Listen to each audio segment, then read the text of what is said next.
आणि आता बातमीपत्रामध्ये पाहणार आहोत 25 मिनिटात 50 बातम्या अतिशय वेगवान स्वरूपात सुरुवात करूया। विदर्भात 47 प्रकल्पांना सुधारित मान्यता देण्यात आलेली आहे। उपमुख्यमंत्री देवेंद्र फडणवीस यांच्याकडून 18,000 कोटींच्या प्रकल्पांना मान्यता देण्यात आली आहे। विदर्भ पाटबंधारे विकास महामंडळ आणि नियामक मंडळाच्या बैठकीत हा निर्णय घेण्यात आला आहे।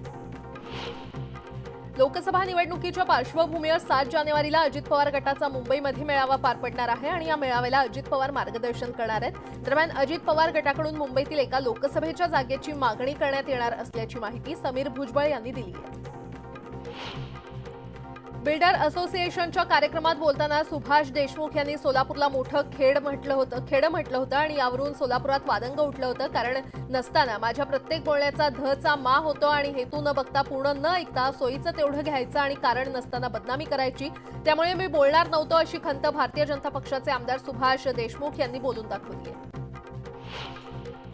मराठा आंदोलक मनोज जरांगे पाटील यांना रुग्णालयातून डिस्चार्ज देण्यात आलेला आहे। ते दुपारच्या सुमारास रुग्णालयातून बाहेर पडले। गेल्या 6 दिवसांपासून त्यांच्यावर उपचार सुरू होते आणि ते आता अंतर्वालीत येत्या 20 जानेवारीला मुंबईकडे निघणाऱ्या मोर्चाची तयारी करणार आहेत। त्यांनी आता राज्यातील दौरा आणि सभा सुद्धा रद्द केल्या।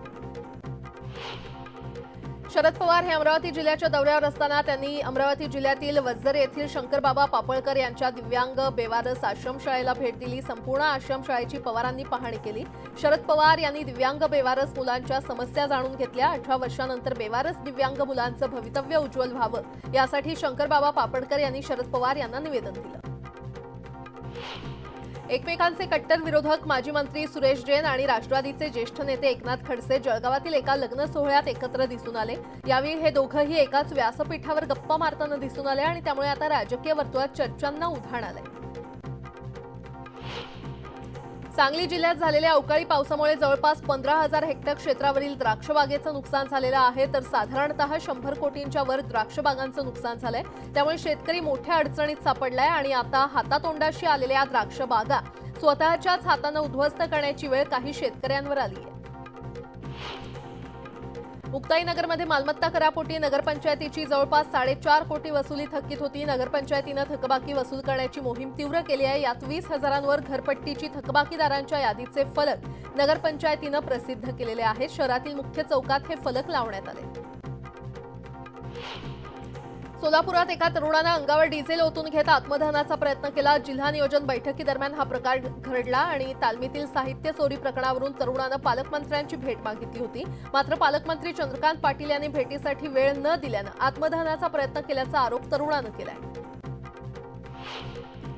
बोरिवली पश्चिम येथील नागरिक लाईट बिलावरून त्रस्त झालेत। वाढीव लाईट बिलामुळे नागरिकांनी संताप व्यक्त केलाय। लाईट बिलाची रक्कम कमी करावी या मागणीसाठी ग्रामस्थांनी जन आक्रोश मोर्चा काढला।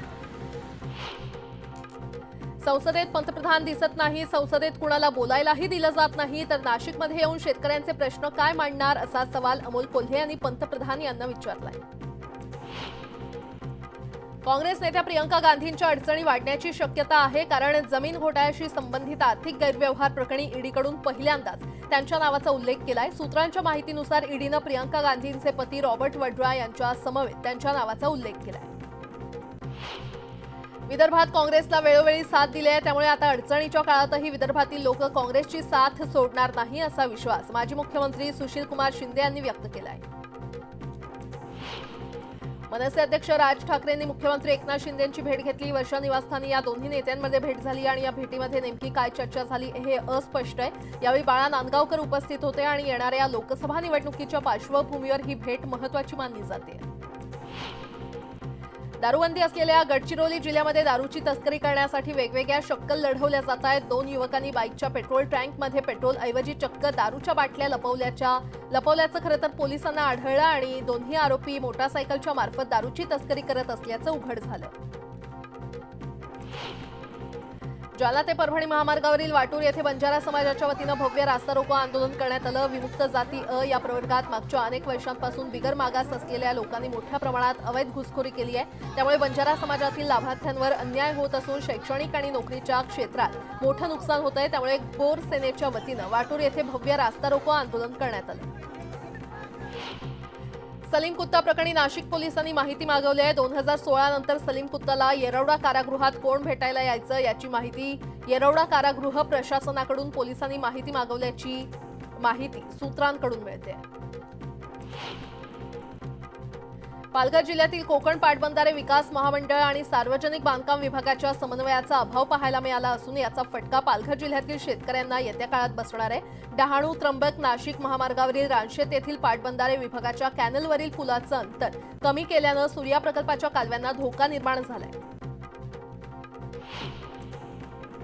वाशिमच्या मंगरुळपीर शहरासह तालुक्यात अवैधरित्या वाळू मुरुम गिट्टी यांची वाहतूक होते। तसंच अवैध दारू आणि प्रतिबंधित गुटखा विक्री तसंच इतर अवैध धंदे मोठ्या प्रमाणात फोफावलेले आहेत आणि हे अवैध धंदे बंद करण्याच्या मागणीसाठी मनसेचे विकास दाभाडे या कार्यकर्त्यांना मंगरुळपीर शहरातील BSNL मोबाईल टॉवरवर चढून शोले स्टाईल आंदोलन केलं। राहुल गांधींच्या भारत जोडो यात्रेत सहभागी झालेल्या नागपूरच्या कृष्णकुमार पांडे यांचा यात्रेदरम्यान मृत्यू झाला। त्यांना काँग्रेसनं 25 लाखांची मदत करण्याची घोषणा केली होती, मात्र अद्याप एका वर्षानंतरही ही मदत पांडे कुटुंबाला मिळाली नसल्याचा आरोप पांडे कुटुंबामार्फत करण्यात आलाय। मालेगाव तालुक्यातील कोळगाव बुद्रुक आरोग्यवर्धिनी उपकेंद्राची इमारत मागील 7 वर्षांपासून धुळखात पडली आणि हे उपकेंद्र सुरू करण्याकडे मात्र आरोग्य विभाग दुर्लक्ष करत असल्याचं दिसतंय आणि त्यामुळे गावातील रुग्णांना उपचाराअभावी हाल सहन करावे लागतायत। टँकरच्या चालकाचा वाहनावरील ताबा सुटल्यानं ठाण्यातील घोडबंदर जवळच्या पातलीपाडा इथे उलटला आणि यावेळी ठाण्याकडून घोडबंदरकडे जाणाऱ्या मार्गावर मोठ्या प्रमाणात तेल सांडलं। या अपघातात चालकाला किरकोळ दुखापत झाली।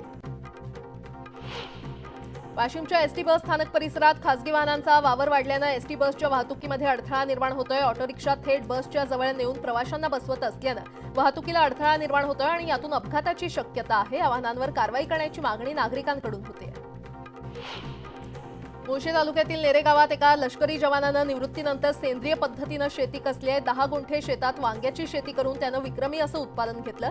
त्यांच्या या शेतीची आता सर्वत्र चर्चा होते। यावल तालुक्यातील अठरावल या अज्ञातानं शेतकऱ्याच्या कापणी योग्य आलेल्या केळी पिकाचं नुकसान केलंय। तब्बल 2000 केळींचे घड कापून त्यानं नासधूस केल्यामुळे शेतकऱ्याचं लाखोंचं नुकसान झालंय। या अज्ञाताविरोधात यावल पोलीस ठाण्यात गुन्हा दाखल करण्यात आलाय। अहमदनगर जिल्ह्यातील लोणी गावात म्हसोबा यात्रेच्या निमित्तानं विविध कार्यक्रमांचं आयोजन करण्यात आलंय। ग्रामीण भागातील तरुण तरुणींना प्रोत्साहन देण्यासाठी कुस्त्यांच्या स्पर्धा भरवण्यात आल्यात आणि 5 दिवस विविध स्पर्धांचं आयोजन केल्यामुळे तरुणांमध्ये उत्साहाचं वातावरण आहे। हिंगोलीच्या वसमत तालुक्यातील चोंडी बहिरोबा इथे भैरवनाथ देवस्थानची यात्रा भरली आहे। मागील अनेक वर्षांपासून ही यात्रा कुस्त्यांच्या दंगलीसाठी प्रसिद्ध आहे। या स्पर्धेमध्ये राज्यासह परराज्यातून देखील नामांकित मल्लांनी सहभाग घेतला होता। अहमदनगर जिल्ह्यातील गुहा गावात असणाऱ्या कानिफनाथ मंदिरात आज गावकऱ्यांनी अचानक मूर्ती बसवत भजन पूजा केली। गेल्या काही दिवसांपासून गावात मंदिराच्या जागेच्या वादातून 2 समाजात तणावाचं वातावरण आहे। मराठी नाट्य संमेलनाचं यंदाचं 100वे वर्ष आहे आणि यावर्षी 6 वेगवेगळ्या ठिकाणी राज्यात विभागित नाट्य संमेलन पार पडणार आहेत आणि त्यातील एक संमेलन सोलापुरात होणार आहे आणि त्यानिमित्त सोलापूरचे पालकमंत्री चंद्रकांत पाटलांकडे अमिताभ बच्चन यांना आमंत्रित करण्याची मागणी नाट्य संमेलनाच्या सदस्यांनी केलेली आहे। आणि यासोबतच इतरही काही महत्त्वाच्या बातम्या आपण पाहणार आहोत। तुर्तास एक छोटासा ब्रेक घेऊन लगेचच परत येतोय। पाहत रहा न्यूज 18 लोकमत।